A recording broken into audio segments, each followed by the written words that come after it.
Good morning all of you. बच्चों, आज हम पढ़ेंगे पाठ 2, कोई किसी से कम नहीं। बच्चों, वैसे तो प्रकृति ने हमें बहुत कुछ दिया है, लेकिन आज हम पेड़ों के बारे में पढ़ेंगे कि कोई भी पेड़ किसी से कम नहीं है। हर पेड़ में अपने अपने कुछ गुण होते हैं। उसी के विषय में इस पाठ में चर्चा की गई है। तो आइए हम शुरू करते हैं। गर्मी का मौसम था। एक बाग में तरह तरह के पेड़ लगे हुए थे। हर तरफ हरियाली थी। सभी पेड़ लहला रहे थे। सभी खुश थे। आम का पेड़ बहुत खुश था। आम का पेड़ मंजरियों से भरा हुआ था। आम के भार से आम की डालियां झुकी हुई थी। आम की डालियों पर कोयल कूक रही थी। सारा वातावरण गुंजायमान हो रहा था। आम इतराता हुआ इधर उधर डोल रहा था। बच्चों, इस समय भी आप देख रहे होंगे आमों के पेड़ों पे जो है मंजरियाँ आई हुई, यानी जो आम जो फल देता है उससे पहले जो फूल आते हैं और सफ़ेद सफ़ेद उसमें छोटे छोटे दाने की तरह आम जो होते हैं उसको हम लोग मंजरी बोलते हैं। और जो है आम अपनी मंजरियों को देख के बहुत खुश हो रहा होता है और उस पर कोयल कूक रही होती है। इससे उसकी खुशी जो है दुगनी हो जाती है और पूरा वातावरण कोयल की जो आवाज़ थी उससे गूंज रहा था। कोयल की कूक जो है पूरे वातावरण को गुंजायमान कर रही थी। और आम, जब भी किसी के पास कोई ज़्यादा चीज़ हो जाती है अक्सर उसके अंदर थोड़ा बहुत घमंड आ जाता है, जैसे आम के अंदर हुआ। और आम इतराता हुआ इधर उधर डोल रहा था, यानी अपनी टहनियों को हवा में हिला रहा था। पास उगे केले के पेड़ ने आम को छूने की कोशिश की तो आम ने उसका हाथ झटक दिया। पास ही में उसके केले का पेड़ था तो उसने, केले के हाथ नहीं थे, वो अपने पत्तों के सहारे हिल डुल के आम के पेड़ को छूने की कोशिश करता है, लेकिन आम ने क्या किया, उसका हाथ झटक दिया। केले के पेड़ ने पूछा, क्यों भाई, इतना इतरा क्यों रहे हो? आम बोला, अपने आप को देखो, कितने छोटे से हो। पत्ते हाथी के कान से भी बड़े बड़े, सारे के सारे पत्तों से ही लिपटे हुए हो। लकड़ी का तो नाम भी नहीं, पत्तों का क्या करोगे? तब आम ने क्या किया, केले का मजाक उड़ाया, उसके बारे में बुराई की और बोला कि तुम अपने आप को देखो, पहले तो छोटे हो। आपने देखा होगा केले के पेड़ में लकड़ियाँ नहीं होती, एक डाल टाइप का होता है, वो भी पत्ते का ही बना होता है, उसमें कुछ ठोस नहीं होता और वो केवल उसमें पत्ते ही पत्ते लिपटे होते हैं, तो इसलिए वो मजाक उड़ाता है। लेकिन देखिए अब केला क्या कहता है। केले ने गर्व से कहा, मेरे पत्ते बहुत काम के हैं, खाने के लिए प्लेट की ज़रूरत नहीं, तोड़ो, बिछाओ और उस पर रख कर खाओ। अब केला क्या कहता है कि मतलब मेरे पत्ते जो हैं इतने काम के हैं कि खाने के लिए। बच्चों, आज भी गांव में या पौराणिक यज्ञ होते हैं, वहाँ पे थाली का प्रयोग नहीं किया जाता है, केले के पत्ते पे ही अधिकतर लोग खाते हैं। आपने साउथ में देखा होगा, साउथ इंडिया में अक्सर केले के पत्तों पे ही लोग भोजन करते हैं, थाली और प्लेट का प्रयोग नहीं करते हैं। तो वही केला कहता है कि तोड़ो, धुलो, बिछाओ और उस पर रखकर खाना खा लो। आगे वो कहता है कि प्लास्टिक की तरह पर्यावरण को गंदा भी नहीं करता और मेरे पत्ते जो हैं मिट्टी में मिल जाते हैं और खाद बना देते हैं। बारिश आ जाए तो छाते की तरह इनसे सिर ढक लो, बारिश से बचे रहोगे। मेरा फल भी मीठा होता है, कच्चे केले की सब्जी बनाओ या पका के खाओ, स्वाद लाजवाब होता है। केला अंत में कहता है कि मैं इतना भी बुरा नहीं हूँ, मेरे पत्ते को आप खाना भी रख के खा सकते हैं, उससे छाता भी बना सकते हैं और मेरा फल ऐसा है कि आप चाहें तो उसे सब्जी भी बना सकते हैं और पका के भी खा सकते हैं। हर कंडीशन में, मतलब मैं जिस भी स्थिति में रहूं, मेरा स्वाद लाजवाब होता है। आगे, हाँ भाई, केले का पेड़ है बड़े काम का, नारियल के पेड़ ने अपनी लंबी लंबी पत्तियां हिलाते हुए कहा। अब वहीं पे नारियल का पेड़ था, वो भी कहता है कि हाँ भाई, केले की पत्ती, केले बड़े काम के चीज़ होते हैं। तब नारियल द्वारा केले की हिमायत लेने पर आम को गुस्सा आ गया। हिमायत लेने पर यानी उसका पक्ष लेने पे, उसकी तरफ से बोलने पर आम को गुस्सा आ गया।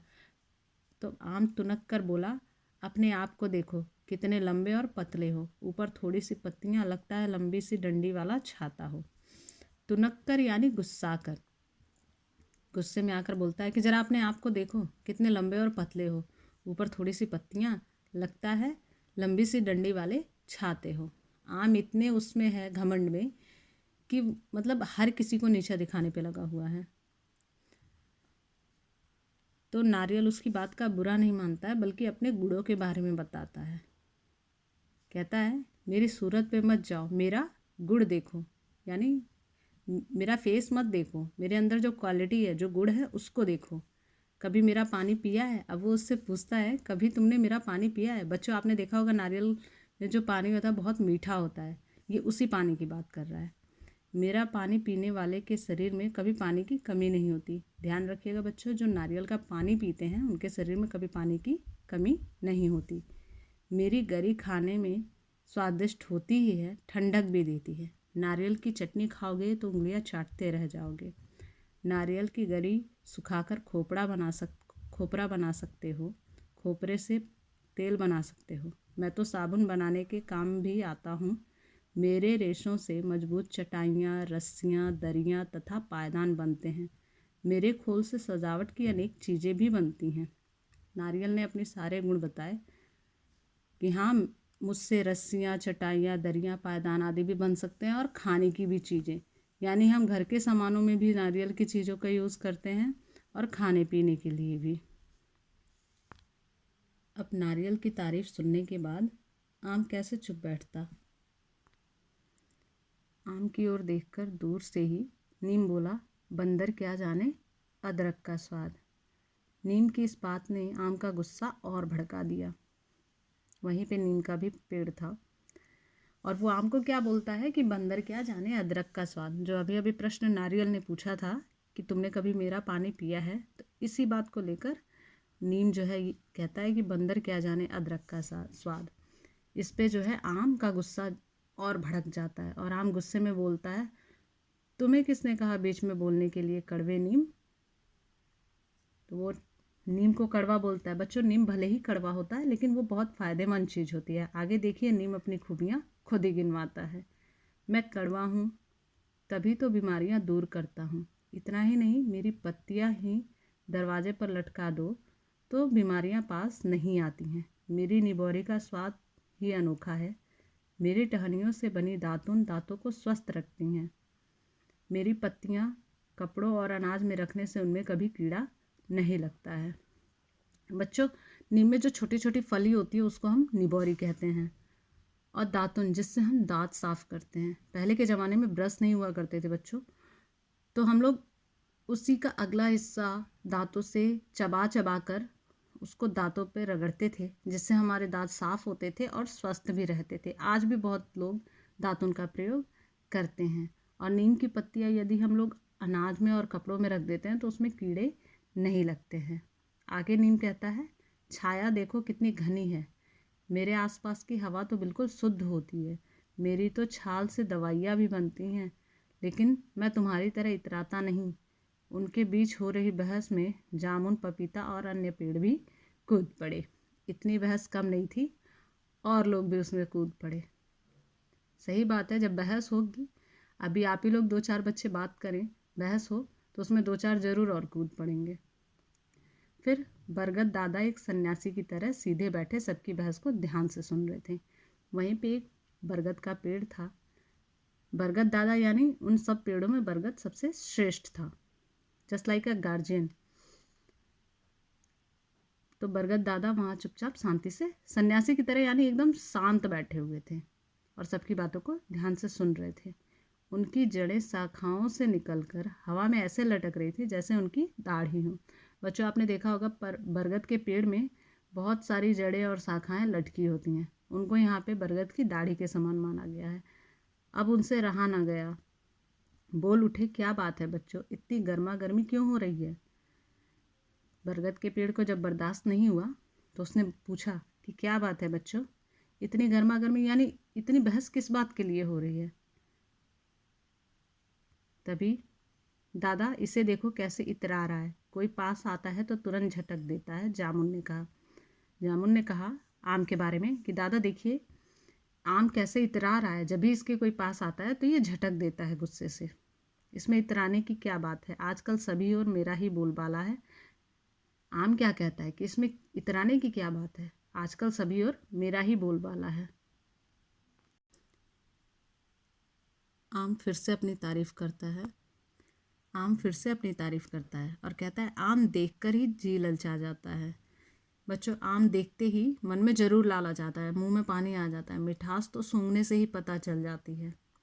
कुछ कुछ आम ऐसे होते हैं जिन्हें हम सूंघ के ही पता लगा सकते हैं कि ये बहुत ज़्यादा मीठा है और खट्टा है। चूस चूस कर खाओ, कच्चा खाओ या पका, मज़ा आ जाता है। सुखाकर अचार बनाए जा सकते हैं, चटनी और मुरब्बे बनते हैं, और तो और मेरी गुठलियाँ भी काम की हैं। कभी सुना नहीं आम के आम गुठलियों के दाम, आम बोला। बच्चों, ये कहावत बहुत पुरानी है कि हम किसी चीज़ को यूज़ कर लेते हैं और उसके बाद जो उसमें से यूज़लेस चीज़ें होती हैं उसको भी यूज़ कर लेते हैं। तो वही हो जाता है कि आम के आम गुठलियों के दाम। तो वही चीज़ आम बता रहा है कि मेरे अंदर ये खूबियाँ हैं। पपीता बोला, तुम अपने मुँह मियाँ मिट्ठू न बनो, यानी अपने मुँह से अपनी तारीफ़ करना होता है, अपने मुँह मियाँ मिट्ठू बनना। ये एक मुहावरा है बच्चों। तो वही वो कहता है कि तुम अपने मुँह से अपनी तारीफ़ मत करो, हम भी किसी से कम नहीं हैं।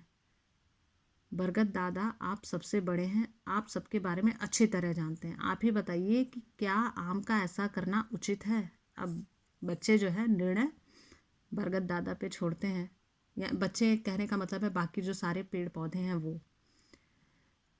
बरगद के पेड़ ने अपनी छाया में रह रहे जीव जंतुओं को प्यार से सहलाते हुए अपनी लंबी लंबी दाढ़ी पे हाथ फेरते हुए आम से कहा, बेटा ये सब सही कह रहे हैं, सब में अलग अलग गुण होते हैं। जहाँ नीम का उपयोग होता है वहाँ तुम काम नहीं आ सकते, सही बात है। यदि किसी को चोट लगी है उस पर हमको नीम की पत्तियाँ रखनी है और वहाँ पे हम आम की पत्तियाँ रख दें तो हमें कोई फ़ायदा नहीं होगा, वहाँ पे नीम की ही पत्तियाँ काम आएंगी। कुदरत ने कोई पेड़ ऐसा नहीं बनाया जिसका उपयोग न हो, सभी उपयोगी हैं, इसलिए मिलकर रहो, इसी में बाग की शोभा है। अब आम को जो है बरगद की बात समझ में आई और वो कहता है, दादा आप ठीक कहते हैं, अब गलती हो गई, फिर से कभी ऐसा नहीं करूँगा। आओ भाई मिलकर खेले, धूम मचाएं, चारों ओर हरियाली लाएं। बच्चों इस पाठ में सभी पेड़ों ने अपनी अपनी खूबियाँ बताई हैं, तो आपको पता चल गया किस पेड़ में कौन से गुण होते हैं। बच्चों, संसार में बहुत सारे पेड़ हैं, लेकिन कोई ऐसा पेड़ नहीं है जिसका हम उपयोग ना करते हो। हर पेड़ किसी न किसी प्रकार से उपयोगी है। जैसे नीम के पेड़ से हम दवाइयाँ बना सकते हैं, उससे शुद्ध हवा मिलती है। आम के पेड़ से हमें आम मिलता है, उससे हम अचार बना सकते हैं, चटनी बना सकते हैं। पपीता का भी फल बहुत लाभदायक होता है। उसी तरह केला भी है, नारियल भी है। यानी कोई भी पेड़ ऐसा नहीं है जो उपयोग में ना लाया जाता हो, हर पेड़ में अपनी कोई ना कोई खूबी होती है। तो इस पाठ से हमें यह शिक्षा मिलती है कि कोई भी पेड़ अनुपयोगी नहीं है, हर पेड़ में अपने अपने गुण हैं, अलग अलग गुण हैं और सारे पेड़ मानव के लिए उपयोगी हैं।